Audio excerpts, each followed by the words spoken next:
Meus amados, Pastor Diogo Dantas por aqui. Como é que vocês estão? Espero que bem, que guardados no Senhor. Gente, eu tenho pregado sobre feridas do coração, um caminho para a cura. E essa pregação que você vai assistir hoje, eu fiz no último domingo agora na Igreja Renova-me em Feira de Santana. Eu preguei nos 3 cultos e você vai ouvir agora a pregação do último culto. Depois eu vou postar as outras 2 pregações querendo Deus. Mas essa, eu creio que está muito especial e que vai ser uma bênção muito grande para a sua vida. Assiste bem atento até o final, porque eu creio que vai te abençoar muito. Compartilha também com alguém que você ama. E comenta aqui embaixo como Deus falou contigo. Não se esquece também de comentar aqui de onde você está assistindo essa pregação. A gente quer conhecer mais você. Lemos todos os comentários e respondemos quase todos com a graça de Deus. É muito bom caminhar contigo. Ah, tem uma novidade. O canal está chegando à marca dos 40 mil inscritos, graças a Deus. E quando bater 40 mil, nós vamos ter aqui conteúdo novo, surpresa. Vai ter conteúdo novo aqui no canal. Mas me ajuda a chegar aos 40 mil para a glória dele, para o bem de muitos. Quem não é inscrito ainda, se inscreve no canal e chama mais gente para se inscrever. E vamos caminhar crescendo dele, por ele e para ele. E é bom caminhar contigo. Estamos juntos. Abra comigo a sua Bíblia, por gentileza. Vamos fazer o seguinte, eu vou logo pela fé, a gente vai chegar lá. Abra num texto diferente da manhã agora. Abra em Gênesis 38. De manhã foi Gênesis 50, né? Vamos em Gênesis 38.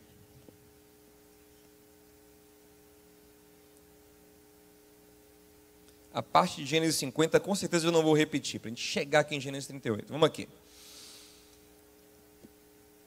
Por essa época, Judá deixou seus irmãos e passou a viver na casa de um homem de Adulão chamado Ira. Ali Judá encontrou a filha de um cananeu chamado Suá e casou-se com ela. Ele a possuiu, ela engravidou e deu à luz a um filho, ao qual ele deu o nome de Er. Tornou a engravidar e teve um filho e deu-lhe o nome de Onã. Quando estava em Quezib, ele teve ainda outro filho e chamou de Selá.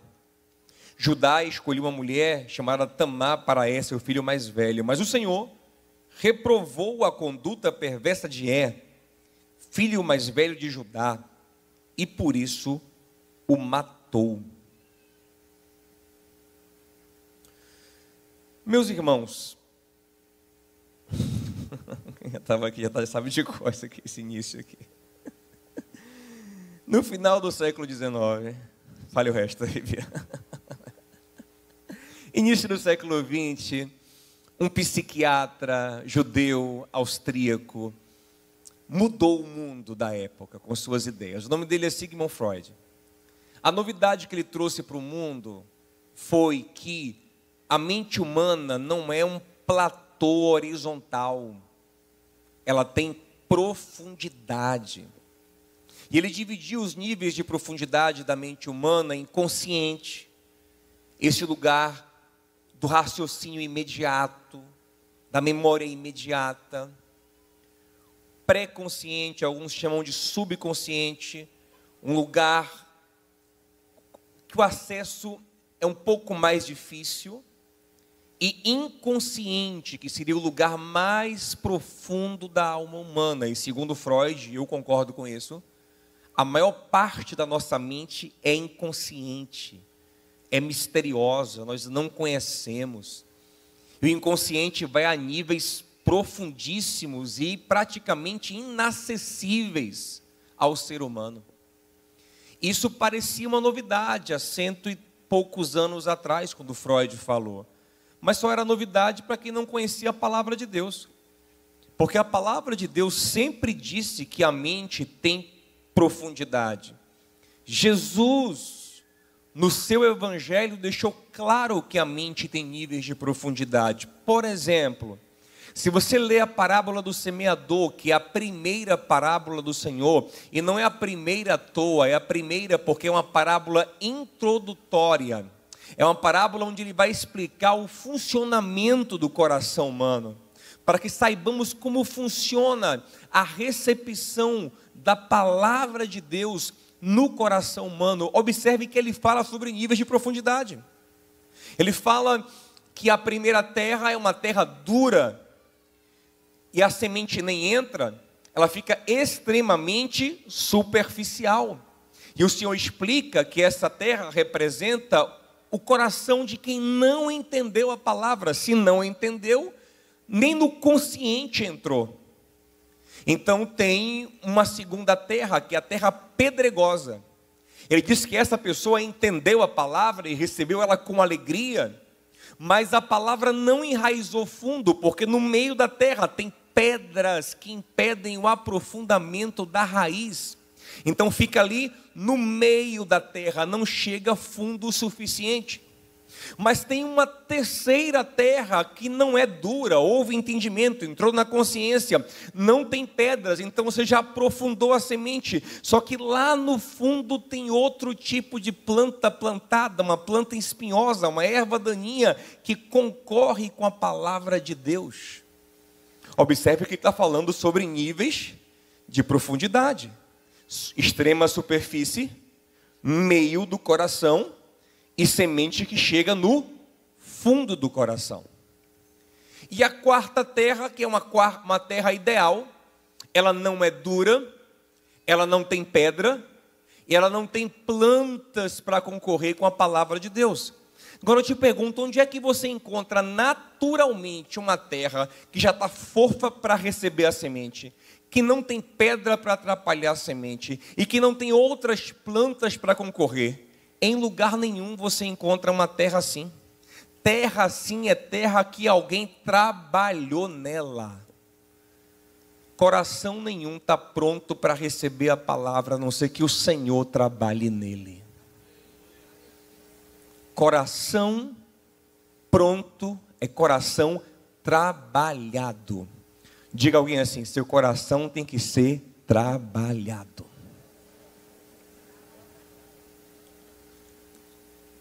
Ele não é naturalmente bom, ok? Agora, observe que no fundo do coração não chega apenas o que é bom. Na terceira terra, que a semente chega no fundo, lá no fundo tem uma outra erva daninha que concorre com a palavra. Graças a Deus que a palavra de Deus, como diz em Hebreus 4:12, é viva e eficaz, mais penetrante do que uma espada afiada dos dois lados. Mais uma vez, alma com profundidade. E vai ter a misteriosa divisão da alma e do espírito, vai no lugar mais fundo do homem. Só que lá no fundo também tem às vezes sementes de ervas daninhas. Lá no fundo do seu coração muitas vezes tem coisas ruins, tem feridas, tem pecado, que tem que ser tratado, que tem que ser confrontado. Olha o que Hebreus 4:12 diz, que a palavra vai lá na divisão da alma e do espírito para discernir pensamentos, intenções, sentimentos. Porque lá no fundo do seu coração tem coisas que têm que ser discernidas, confrontadas, tratadas e saradas. Todos nós, nos níveis profundos, temos coisas a serem tratadas. Todos nós, nos níveis profundos, temos feridas que precisam receber cura. Por exemplo, Maria, quando ela foi apresentar o bebê Jesus no 40º dia, segundo a lei de Moisés, ela e José foram interpeladas por um idoso cheio do Espírito Santo chamado Simeão, que tomou o bebê Jesus nos braços e trouxe sobre ele uma profecia linda sobre o futuro do Messias. Entretanto, em certo momento ele para de falar sobre o futuro do Messias e se foca no futuro da mãe Maria. Olha para ela, muda o tom e diz: quanto a você, uma espada atravessará a sua alma. Isso é Lucas 2,35. Observe que ele não está falando do corpo de Maria ser ferido. O corpo que seria ferido seria o de Jesus. Mas a alma de Maria seria profundamente ferida. Diga a alguém: a alma é profundamente ferida. Curioso é que a palavra grega mais comum para espada no grego koiné do Novo Testamento é maharia ou macária. E é a palavra que Lucas usa, por exemplo, em Lucas 22:36, quando fala de espada. É a espada romana, a espada curta. Mas aqui, para falar da profecia de Simeão para Maria, Lucas usa uma palavra que era mais incomum, que é ronfaia, que era a espada da Trácia, grandona. Porque ele quer dizer, o que vai acontecer na alma de Maria não vai ser superficial, vai ser profundo. E onde que a alma de Maria foi profundamente ferida? Na cruz. Em João 19, diz que enquanto seu filho era crucificado, Maria assistia tudo a palmos de distância. Maria estava ao lado da cruz. Imagina você, mãe, ver seu filho amado, perfeito, a pessoa mais maravilhosa que já pisou na terra, ser violentamente assassinado a palmos de distância, e você totalmente impotente, sem poder fazer nada. A alma de Maria estava sendo dilacerada no Monte Calvário. Agora eu pergunto a você: o que nós fazemos quando uma ferida profunda é feita no nosso coração? Vamos trazer para o corpo para a gente entender melhor, porque aqui espada é algo físico. Então, se espada, na linguagem metafórica, está sendo trazido do físico para o emocional, nós também podemos entender a ferida do corpo como um espelho da ferida do coração.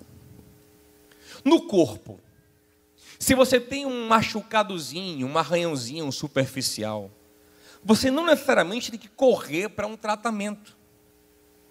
Se você se arranhar superficialmente, você pode até deixar para lá. Porque tratando ou não aquilo, o tempo se encarrega de resolver. O corpo se autorregenera. Mas imagine que você tem um corte profundo, uma faca penetra no seu corpo. Uma espada entra no seu abdômen, na sua perna, no seu braço, na sua cabeça. Você pode deixar para lá? O tempo vai resolver sozinho? Pelo contrário, nesses casos, o tempo sem tratamento vira inimigo. Quanto mais o tempo passa, piora. Quanto mais o tempo passa, mais infecciona. Quanto mais o tempo passa, mais inflama e compromete toda a sua vida. Mas por que que a ferida do corpo, você, quando é profunda, você corre para tratar, mas a do coração, você confia ao tempo? Ei, o tempo não vai curar o que é profundo. O que é profundo só é curado com tratamento. José, o personagem central da nossa história aqui, foi ferido aos 17 anos de idade.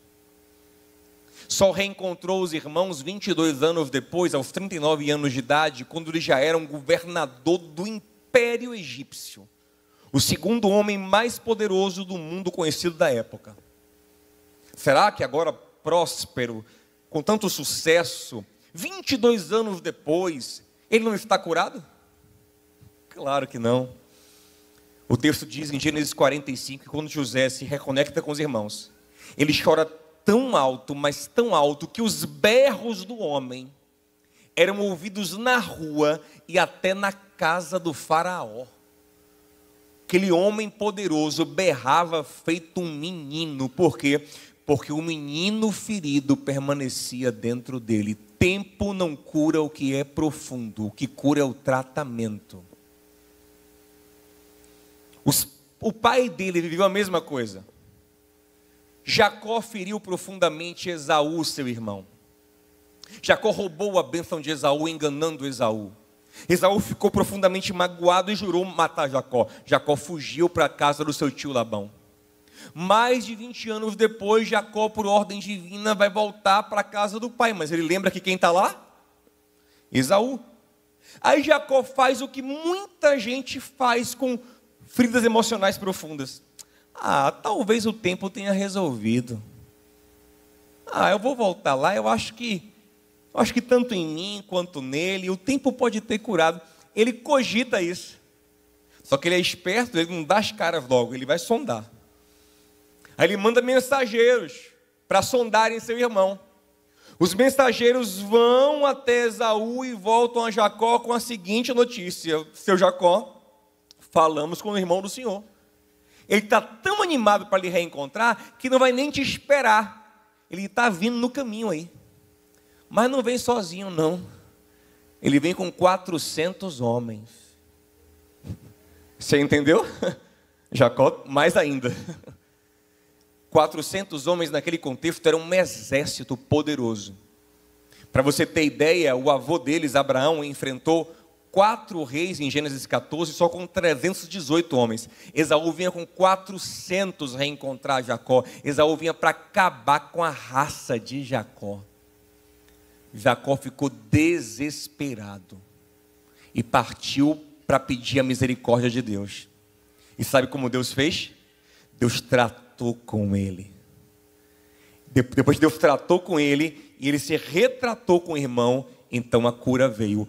O tempo não curou, o que curou foi o tratamento.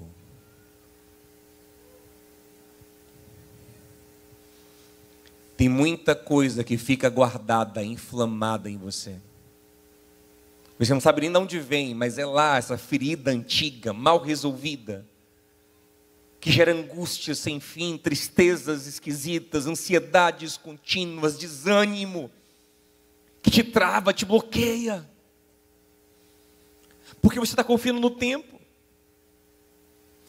Diogo, se é assim, então, Jesus então providenciou para sua mãe tratamento imediato, não foi? Sim, senhor. Olha o que o Senhor fez. Quando Jesus viu que sua mãe estava sendo profundamente dilacerada, porque estava perdendo o seu filho, ele olhou para o seu discípulo mais carinhoso, mais afetuoso, mais acolhedor, mais íntimo, que até fisicamente era carinhoso, deitava a cabeça no peito de Jesus, olhou para ele, olhou para mim e disse: mãe, eis aí teu filho. Ele na cruz ainda começou a acolher a mãe. Mãe, eis aí teu filho. Filho, eis aí tua mãe. E o texto diz em João 19 que a partir daquele dia, não foi uma semana, nem um mês depois, nem um ano depois, naquele momento João levou Maria para a casa dele e começou a acolher a mãe de Jesus em amor. E é tão poderoso isso que você vê que entre Maria e os discípulos havia até uma certa tensão. Maria não andava com os discípulos de Jesus. Lembra? Eu quero ver Jesus, ela disse certa vez. Foram dizer a ele: sua mãe está aí. E ele, para valorizar os discípulos: minha mãe e meus irmãos são os que andam comigo aqui. Ela não andava com os discípulos. Depois do acolhimento de João, pela primeira vez em Atos 1,14, nós vamos ver Maria no meio da igreja do Senhor. A alma dela foi ferida no Monte Calvário, quando o corpo físico do Senhor era rasgado. Mas a alma dela foi restaurada quando o corpo espiritual de Jesus, que é a igreja, foi reunida pelo Espírito Santo.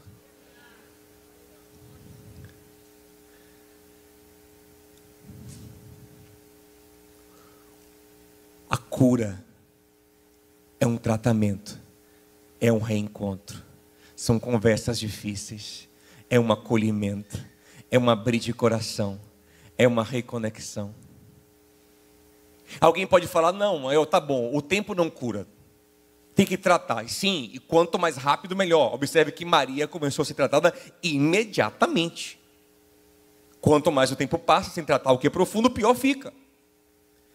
Mas a gente sempre quer dar um jeitinho de escapar do tratamento, né? Nós homens, então, a gente enrola, né? O que a gente faz? Já que o tempo não resolve, sabe o que eu vou fazer com esse problema na minha vida? Eu não vou pensar nele, pronto. Eu vou esquecer. Simples e fácil. É só fingir que não existe, só esquecer. Vou lhe falar uma coisa: José também tentou isso. Quando ele começou a prosperar bastante, ele teve o primeiro filho dele, em Gênesis 41, 51, ele disse: meu filho se chamará Manassés, que significa esquecimento, porque Deus me fez esquecer de toda a minha dor, de toda a casa do meu pai. Gente, ele esqueceu mesmo, gente? Ele esqueceu mesmo?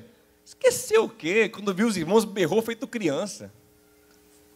A gente não esquece o que é profundo, a gente no máximo foge, a gente enterra no inconsciente, a gente tenta driblar a nossa consciência, mas aquilo continua lhe machucando mesmo que inconscientemente. É um rio subterrâneo que vai correndo dentro de você, ó. É uma larva que está ali mexendo dentro do seu coração e uma hora entra em erupção. E vai te machucando, vai te sabotando, vai te modelando. Não adianta, não tem como esquecer o que é profundo. O caminho não é esquecer, é tratar. Curar é melhor que esquecer, gente. E às vezes o caminho para tratar é o contrário, é lembrar. O texto diz em Gênesis 41 que José lembrou dos irmãos, lembrou dos sonhos, e aí ele foi tratado. O caminho às vezes é lembrar para tratar. E não ficar fingindo que não aconteceu. Quantas pessoas eu vou atender? E quando a gente começa a entrar nas raízes do problema, que a gente fala: e aí, minha irmã, o que aconteceu? E aí, minha irmã, teve traição? Ô, pastor, não quero nem pensar nisso. Mas teve traição, não quero nem saber, pastor. Eu comecei a ver a mensagem lá e não quis nem ver o resto. Pois, irmã, pois veja. Porque ficar fugindo da realidade não vai gerar cura. É preciso confrontar a realidade. É assim que a cura vem. Não é tentando ignorar, tentando esquecer. Não, eu não sei se fui abandonado, eu não sei se fui abusado, eu não sei se fui rejeitado, eu não sei, eu não quero nem pensar. Não. A mentira não liberta, conhecereis a verdade. E a verdade vos libertará. E olha que interessante, José tinha mágoa dos 10 irmãos que lhe fizeram mal, mas ele não tinha nenhuma mágoa do mais novo que ele, que era Benjamim, que não participou da trama. Ele aparentemente não tinha muita mágoa de Jacó, seu pai, apesar de que eu falo umas coisinhas sobre isso no livro, mas não tinha tanta mágoa de Jacó, seu pai. Não tinha mágoa de Tamar, sua irmã, que não participou da trama. Não tinha mágoa de Lia, sua mãe de criação, de Bila, de Zilpa, concubinas de seu pai que conviveu. Ele não tinha mágoa dessas pessoas. Entretanto, como ele tentou fugir da dor, olha o que ele fala, Gênesis 41, 51. Deus me fez esquecer de toda a minha dor e de toda a casa do meu pai. Toda a casa do pai inclui Jacó, Benjamim, Tamar, Lia, Bila, Zilpa, que nada tem a ver com o que fizeram com ele. Porque quem tenta fugir do problema, acaba se desconectando da vida. Você acaba perdendo conexão com toda uma comunidade, porque se machucou com uma pessoa. Toda uma família, toda uma história, todo um projeto, e acaba perdendo a sua própria identidade. Tanto que um dos momentos mais profundos de terapia, de cura para José, foi quando ele disse aos irmãos em Gênesis 45, 3, ele bradou: eu sou José. Por quê? Isso foi profundo. Porque ele está há 20 anos assim, ó. Eu sou Zafanate Paneah, da casa do meu pai eu esqueci. Eu sou Zafanate Paneah, mas agora ele diz: não, a verdade é que eu sou José, filho de Jacó, irmão de Judá, irmão de Naphtali, irmão de Benjamim. É isso que eu sou mesmo. Ele se reconecta com a verdadeira história dele. Aleluia, eu sinto a graça de Deus aqui. O Senhor te trouxe aqui para tratar o seu coração, meu irmão, minha irmã. Aleluia. E aí a gente vai aplicar vários remédios nesse tratamento. E eu vou falar sobre eles abundantemente no livro aqui. Mas eu vou falar sobre um. Eu sempre gosto de, pelo menos, falar sobre ele. E depois eu vou entrar em Judá com a graça de Deus. Está bem rápido agora, não está bem? Tem um remédio que é essencial e muito famoso, que é o remédio chamado perdão. Mas eu comumente ouço alguém falar: Diogo, eu perdoei, ou tentei perdoar, mas parece que nada mudou. Parece que o perdão não funcionou. E geralmente, sabe qual é o problema? É que você não está aplicando o perdão certo. Você está aplicando um perdão falsificado. Não é nem o genérico, porque o genérico tem o mesmo composto. É o falsificado mesmo. É um perdão sem os compostos ativos do perdão, o que torna ele ineficaz e até tóxico. Mas vamos aqui na Jesus Pharma pegar o perdão de verdade?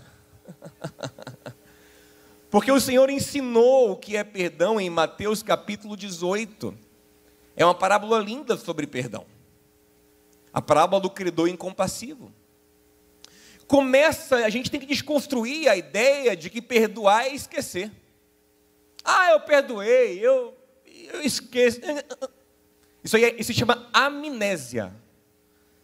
Perdoar é outra coisa. Perdoar não é esquecer. Pelo contrário, perdoar começa com lembrar. Com se conscientizar. Ah, mas pastor, mas lá em Isaías 43, 25, por exemplo, fala que Deus perdoa e esquece os nossos pecados. Gente, Deus não tem amnésia não, Ele lembra de tudo. O que acontece é que Ele não joga mais na sua face o pecado perdoado. Isso significa esquecer o pecado. É não ficar ressuscitando o que foi perdoado. Mas Ele lembra de tudo. Na verdade, só é possível perdoar depois de lembrar. Olha como é a parábola. A parábola é o seguinte: um rei está acertando as contas com os devedores do seu reino, seus súditos que lhe devem. E aí trazem a conta de um homem que deve ao rei 10.000 talentos. O texto não fala se é prata ou se é ouro. Se for prata, dá bilhões de dólares. Se for ouro, dá mais de 1 trilhão de dólares. A ideia de Jesus é uma quantia impagável. O rei se assusta com aquilo. O rei percebe, o rei se conscientiza do que fizeram contra ele. Depois ele vai perdoar. Você entende? Para eu poder perdoar, primeiro eu tenho que me conscientizar do que foi feito. Essa questão de ficar negando: eu não sei, eu não quis ver, eu não quis saber. Quando eu comecei a ver a mensagem, eu larguei lá. Por isso você não perdoa. Porque é difuso em você. Você tem nem consciência se te traíram, se não traíram, se fizeram mal, se não fizeram, se abandonaram. Você não sabe direito. Você não quer ter consciência. Vive em negação. Para perdoar, primeiro você tem que se conscientizar, você tem que lembrar. O rei só perdoou porque primeiro levantou a dívida. Porque primeiro se conscientizou. Ok? E observe, e nesse momento em que você se conscientiza, é natural a princípio ficar chateado. Ah, pastor, eu tenho medo de lembrar, de pensar e me chatear e ter raiva. É natural. Na verdade, o perdão só pode vir depois que vier uma condenação. Não sei se tem jurista aqui. Eu estudei um tanto de direito também. Acabei não formando. Mas perdão é instituto para o condenado. Não existe perdão para inocente.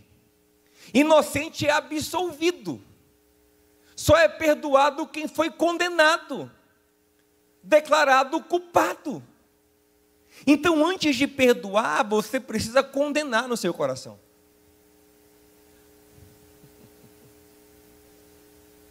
Ah, não, é que eu tenho medo de magoar demais. Não, primeiro tem que condenar. O rei primeiro deu uma sentença. O quê? Salafrário, miserável. Que calote que ele me deu. Vai ser vendido como escravo, a esposa vai ser escrava, os filhos vão ser escravos, tudo que ele tem vai ser vendido para amenizar a dívida. É isso mesmo.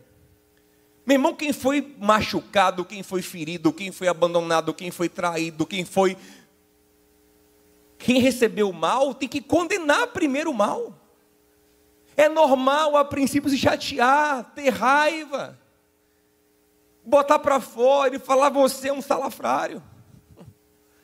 Você me fez mal, mulher, você me fez mal, pai, você me fez mal, mãe, você me fez mal, amigo, você me fez mal. É depois de você se conscientizar e condenar que você pode dar o perdão, amém, gente? O rei primeiro condena, o rei primeiro reprova, senão você cai num problema, que eu até falei no último culto, que é de desculpar e não perdoar, mas não vou falar de novo essa parte não, aí você assiste o culto anterior, o da tarde, de manhã eu não falei não, da tarde, que é o desculpar e não perdoar, que não resolve nada. Desculpa e perdão são coisas diferentes. Desculpa é para quem não tem culpa, perdão é para o culpado. E desculpa não cura o coração de quem tem culpa. O que cura é o perdão. Ok?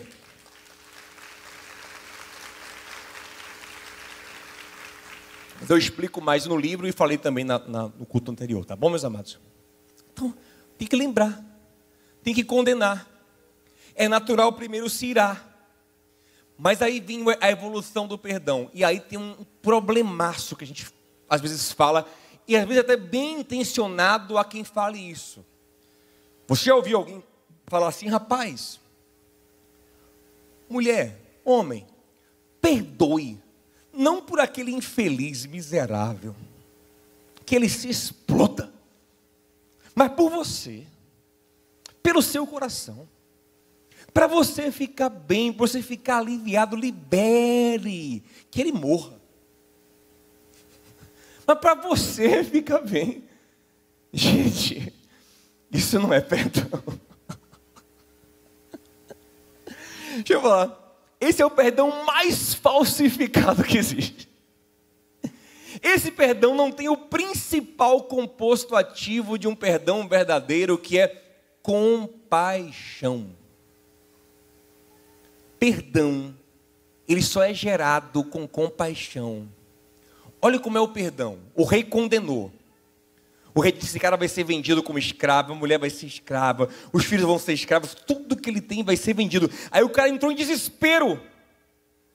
O rei viu aquele homem desesperado, porque ele sabia que ele seria um miserável agora. Sua mulher seria abusada na frente dele, provavelmente seus filhos abusados, uma vida destruída. Aí o rei contemplou, o rei viu a destruição na vida dele. E aí em Mateus 18, 27 fala assim: então o rei teve compaixão dele.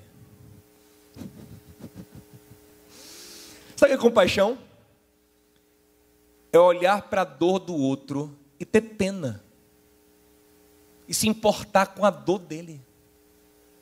O rei começou a se importar com a miséria do homem que lhe devia, do homem que deu calote nele.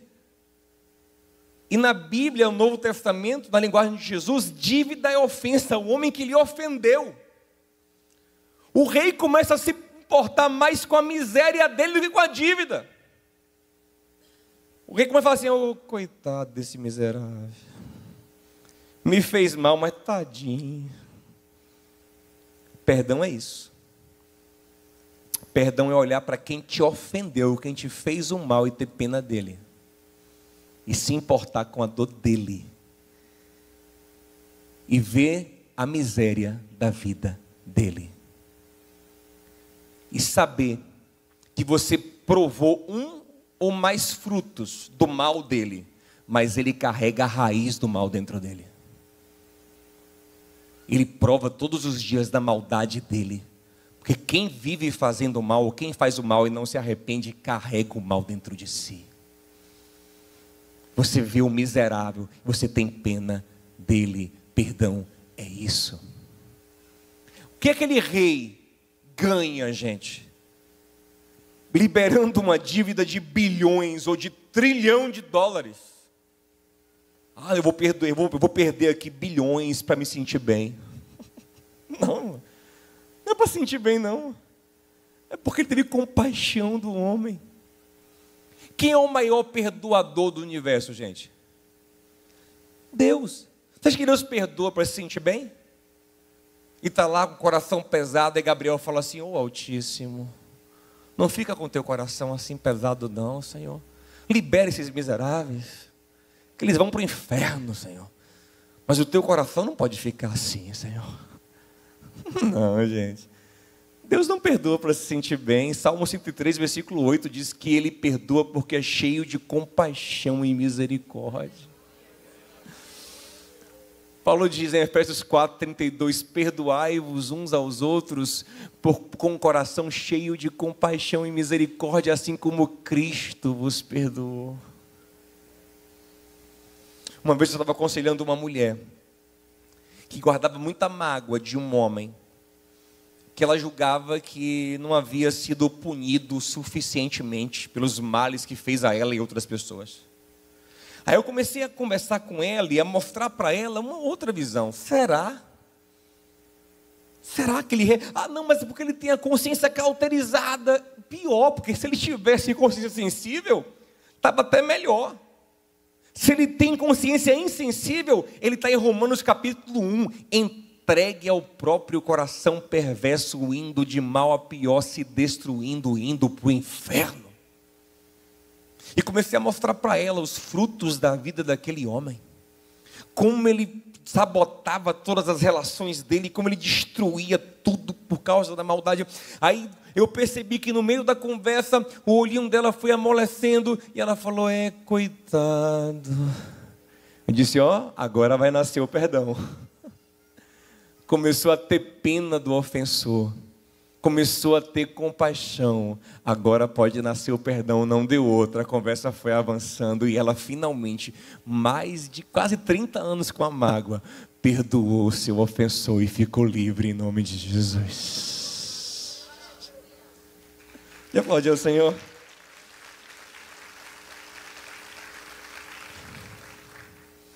Mas vem cá, se o perdão é tanto sobre o outro e não para me curar, por que ele acaba me curando? Como efeito colateral. Eu vou te explicar porque o perdão te cura. O perdão é um derramar da graça, ok? É graça sobre alguém. Quando você derrama graça sobre alguém, de quem é a fonte da graça? Deus. Quando você derrama graça, o rio da graça passa por você. E aonde o rio da graça passa, ele cura.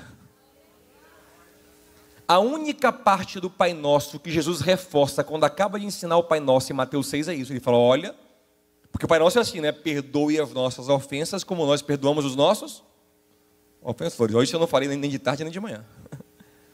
Perdoe, não. Tem que ter uma novidade, né? Tem que ter um plus, né, Léo? Senão você não compra mais meu curso. Brincadeira.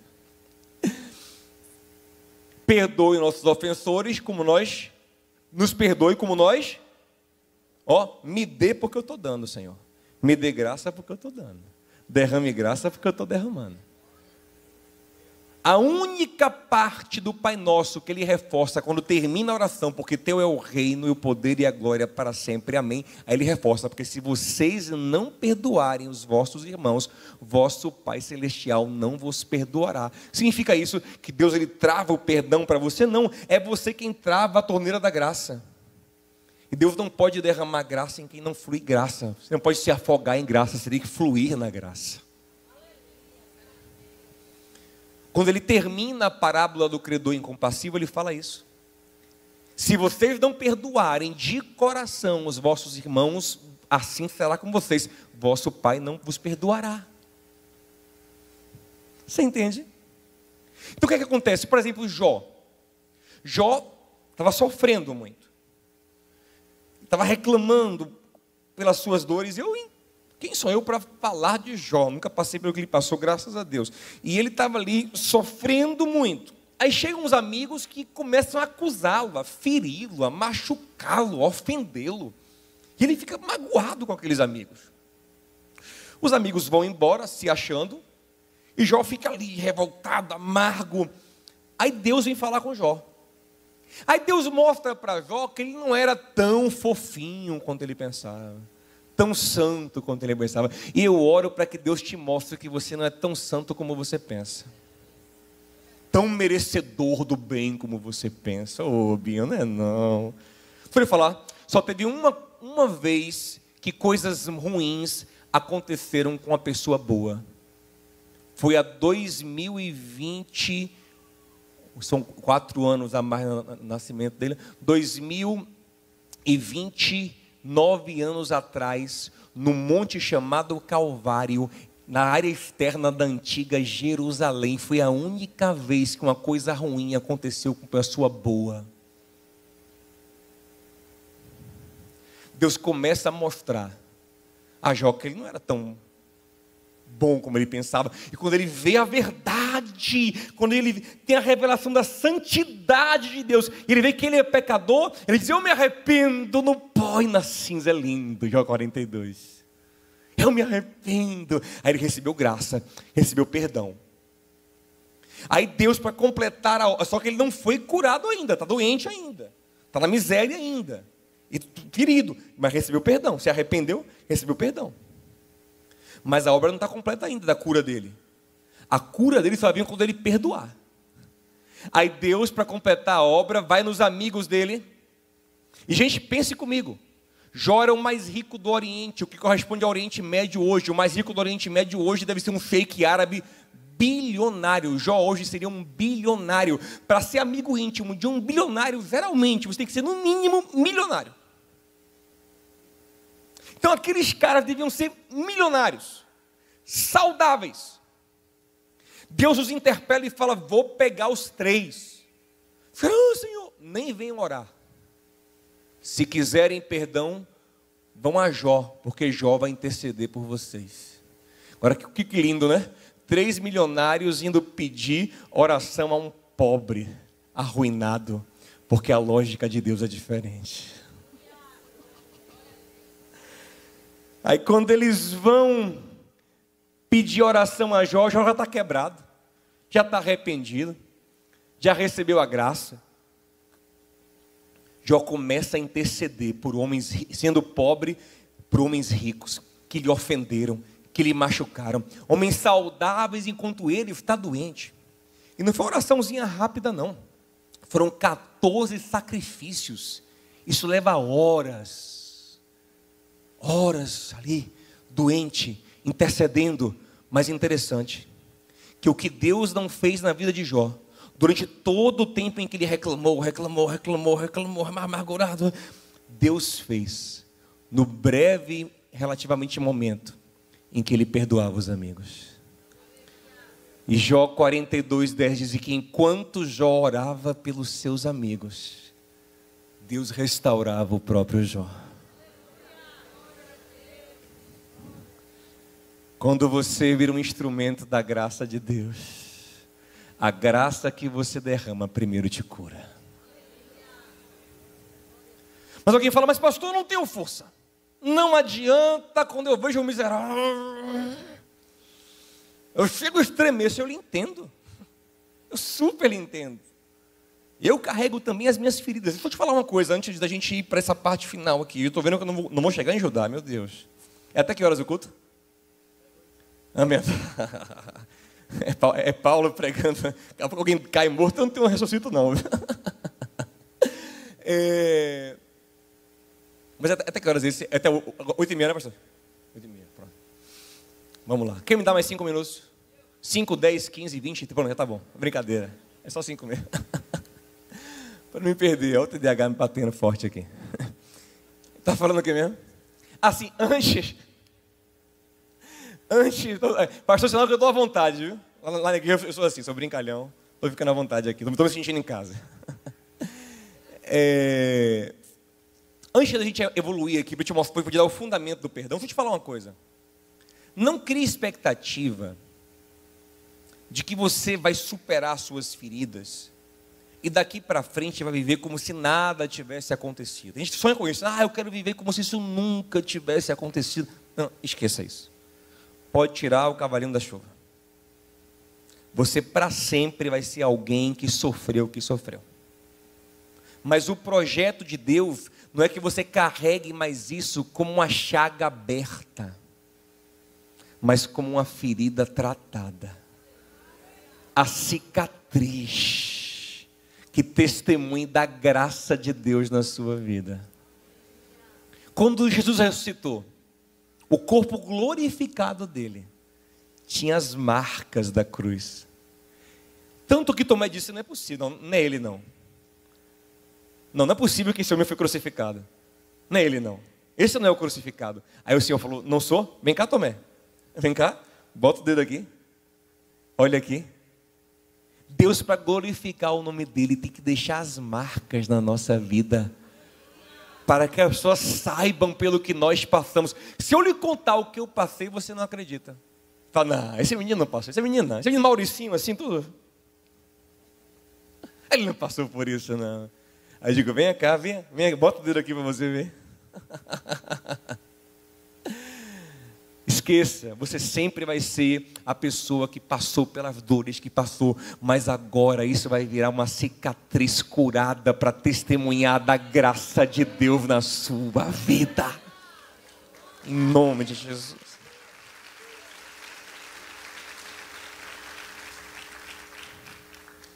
Mas para encerrar, vim aqui, mas pastor Diogo, me diga uma coisa, eu não consigo perdoar não, né? Ser sincero com você, não vou lhe enrolar, eu gosto da pessoa sincera. Aí chega no lugar para ele e fala, pastor, eu vou ser sincero, eu não vou perdoar não. Não vou perdoar, não vou, porque sabe, o que me fizeram é muito ruim. Eu vou lhe dar aqui o motivo que Jesus dá para a gente perdoar. Fui falar uma coisa. Você acha que alguém fez muito mal a você, né? E é verdade, eu imagino. Deixa eu falar uma coisa. Você fez muito mais mal a Deus do que qualquer pessoa fez a você. Ah, não, pastor, não. Eu não fiz isso no que fizeram comigo. Deixa eu te falar uma coisa, Binho. Quem pecou contra você, pecou contra você. Mas você, desde que nasceu, peca contra Deus. Um pecado contra Deus pesa muito mais do que um pecado contra você. E você peca contra Ele todos os dias. Você só está vivo porque Ele é misericordioso. A única causa de você não acordar morto logo é porque a misericórdia dEle se renova a cada manhã. Ela é a causa de não sermos consumidos. Você é tão pecador que para Deus te cobrir, o perfeito teve que morrer na cruz, no seu lugar. E o Senhor perdoou todos os seus pecados. Ouça uma coisa na parábola. A gente pensa às vezes que o outro é quem nos deve 10.000 talentos e que nós somos aquele que deve 100 denários. Não, ao contrário. Somos nós que devíamos 10.000 talentos ao Senhor. E o que fizeram para a gente, que é 100 denários? Quando você se conscientiza da graça que você recebeu, o seu coração se enche de gratidão. E a gratidão é o que gera a compaixão. E a compaixão é o que gera o verdadeiro perdão. Mas quem não é consciente da graça que recebeu, vive no mérito. Oh, eu sou bom, eu sou justo, eu sou santo. Vive amargo, não consegue perdoar. Tem mágoa até de Deus. Porque acha que é injustiçado. Mas quem entende a graça que recebeu, sabe que por mais que sofra injustiça na terra, ele está sempre no lucro. Porque a graça que ele recebeu é maravilhosa, é superabundante, é extraordinária. Não tem nada que ninguém possa lhe fazer que deixe você no prejuízo. Quem está em Cristo está no lucro.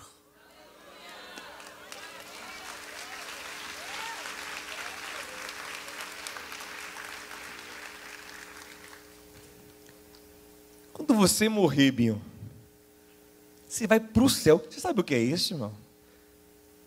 A gente não dá conta de comprar uma casa na Alphaville, irmão. Você vai para o céu, para toda a eternidade, onde não há lágrima, não há dor, não há sofrimento, e há Jesus com a gente lá. Você vai sentar numa mesa com Abraão, Isaac e Jacó no reino dos céus. Paga isso, quero ver. Você não consegue. Quem pagou foi ele na cruz do Calvário. Quem entendeu essa graça vive cheio de gratidão, e a gratidão gera compaixão, e a compaixão gera o verdadeiro perdão.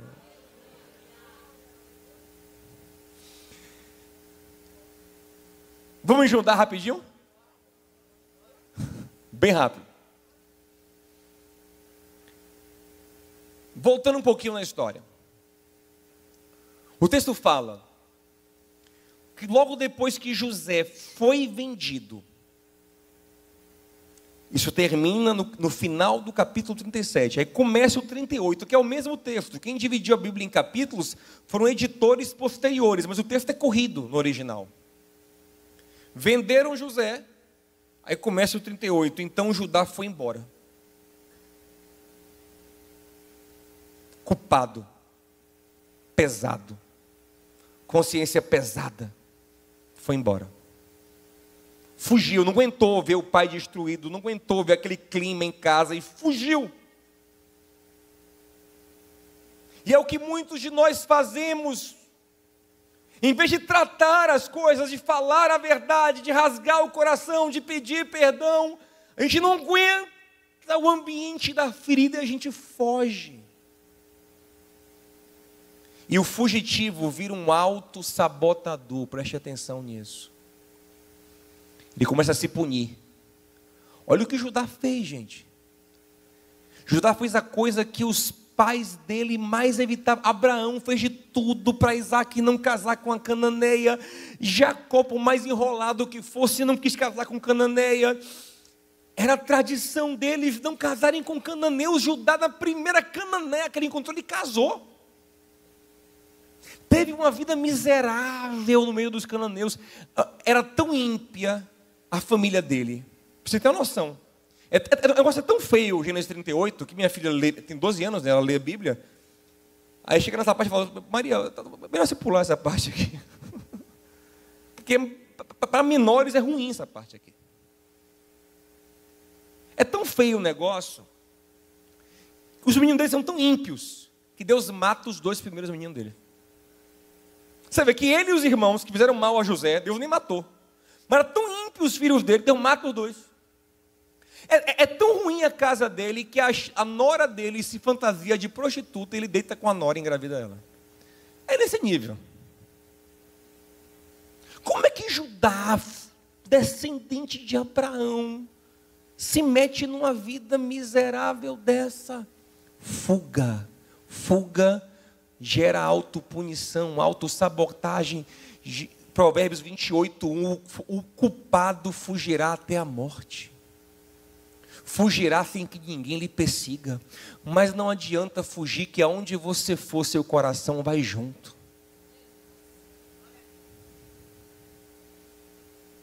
E aí, como é que Judá resolveu isso? Ele resolveu quando ele voltou. Quando ele liderou o processo de reconciliação com o irmão. Aí você tem que ler o livro para você entender. Porque o tempo já não dá mais. Mas eu quero te falar, eu queria deixar isso marcado no seu coração. Não adianta fugir, não adianta negar. Você pode ir para o Japão. A sua consciência vai junto. Lhe cobrando justiça. Você vai se auto-sabotar no Japão. Você vai sofrer lá. Você vai se autopunir lá. Você precisa encontrar-se com o Evangelho de Jesus. Encontrar o perdão que está na cruz. E quem encontra o Evangelho se reencontra com quem tem que se reencontrar. Eu não me resolvi com Deus e pronto. Quem ama a Deus ama o próximo. 1 João 4, quem diz que ama a Deus e não ama o próximo é mentiroso, porque o primeiro fruto do amor a Deus é amar o próximo. Ele fala, quem diz que ama a Deus que não vê e não ama o próximo que vê é mentiroso, porque eu amo o Deus que não vejo e amando o próximo que eu vejo. Jesus resume toda a lei em 2 mandamentos, amar a Deus e amar o próximo. Paulo resume mais, Gálatas 5,14, todo mandamento se resume num só, amar o próximo, porque amar a Deus está embutido em amar o próximo. Eu amo a Deus amando o próximo. Então você quer cura? Receba graça, receba o perdão, confesse seu pecado ao Senhor, mas busque quem você precisa buscar. E vá pedir perdão, vá perdoar, vá abraçar, vá reconectar, vá abençoar, vá restaurar, vá chorar, vá abraçar. José, quando encontrou Jacó, ele nem falar conseguia, disse que só chorava. E eu falo sobre isso também aqui. Não é nem falar, é agarrar e chorar. E abençoar. Deus não te trouxe aqui em vão. Deus não me trouxe aqui para vender livro, isso é de menos. Deus me trouxe aqui, te trouxe aqui para restaurar a sua vida. E através da sua vida, restaurar outras vidas. Sabe o que vai ficar na sua vida? O legado da cura. O legado da cura é lindo. Sabe que José teve 2 filhos, Efraim e Manassés. Eu vou terminar aqui. Aí ele pegou os meninos e foi levar para o velho Jacó abençoar. O velho Jacó com as coisas dele, né? O que é que ele fez? Inverteu a mão, botou a mão principal à direita na cabeça do mais novo e a esquerda na cabeça do mais velho. Ou seja, botando mais uma vez, como já fez com José, o mais novo na frente do mais velho. Por que ele fazia isso? Porque ele também era o irmão mais novo.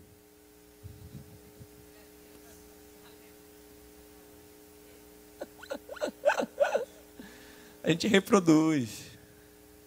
Quando o Jacó fez isso, José, painho, não faz isso. Tipo, painho, não bota o menino contra o outro, painho. Você já fez isso uma vez, deu errado. Painho, quer desinverter a mão, Jacó, não, é assim mesmo. Jacó não era brincadeira, não. Velho Jacó aguentou a mão aqui, é assim mesmo. Meu irmão, mas nem isso, nem nada separou Efraim e Manassés. Na Bíblia, onde aparece Efraim, aparece Manassés coladinho. Interessante. E Jacó diz, os filhos de Israel abençoarão seus filhos assim, sejam benditos como Efraim e Manassés. Por quê?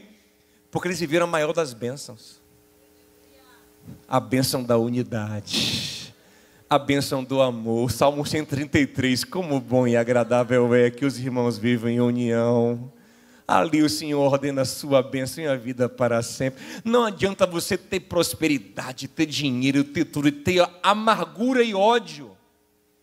Provérbios diz, é melhor você comer hortaliça, verdura só numa mesa onde há amor, do que carne gorda com ódio. É melhor, meu irmão, você ir aqui no podrão, né? Que chama, Léo? Com amor, do que ir para Paris com amargura e ódio. O gostoso da vida é ter unidade e amar. Agora, ó, Abraão não era muito unido com os irmãos, depois que Deus chamou, largou os irmãos. Isaac com Ismael nunca foi unido, com os outros irmãos nunca foi unido. Jacó e Esaú, você sabe como é que foi, nunca foi unido. Mesmo depois de perdoarem, nunca se uniram. José e os irmãos brigaram, mas Deus a restaurou. Aí a geração dos filhos dele, que é de Efraim e de Manassés, foi a primeira geração que os primos iam na casa um do outro. Foi a primeira geração que viram pais e tios conviverem. Foi a primeira geração que os netos brincavam juntos na casa do vovô.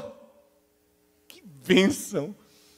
Por isso ninguém pôde separar Efraim e Manassés, porque eles cresceram num ambiente de cura e não de ferida. Deixa eu te falar uma coisa, a sua linhagem pode ser toda ferida, casamentos feridos, relações de pai e filho ferida, maternidades feridas, almas feridas, mas se a cura chegar em você, daqui para frente vão vir gerações abençoadas. Fique em pé comigo em nome de Jesus.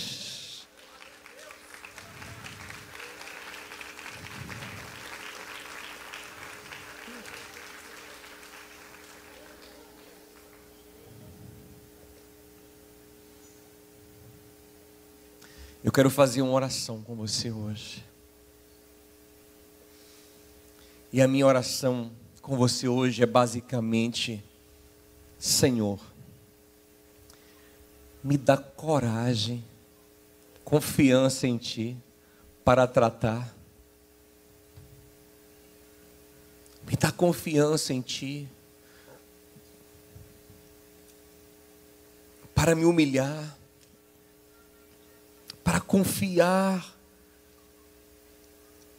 que é melhor curar do que tentar esquecer, é melhor curar do que tentar fugir, até porque essa fuga é uma ilusão. Senhor, me revela a Tua graça para que a gratidão encha o meu coração e eu consiga perdoar de verdade. Senhor, me ensina a me humilhar para receber de fato o perdão. Senhor, me revela Jesus e a cruz. Ore comigo, meu irmão. Pai, mais do que nós mesmos, o Senhor nos sonda e nos conhece.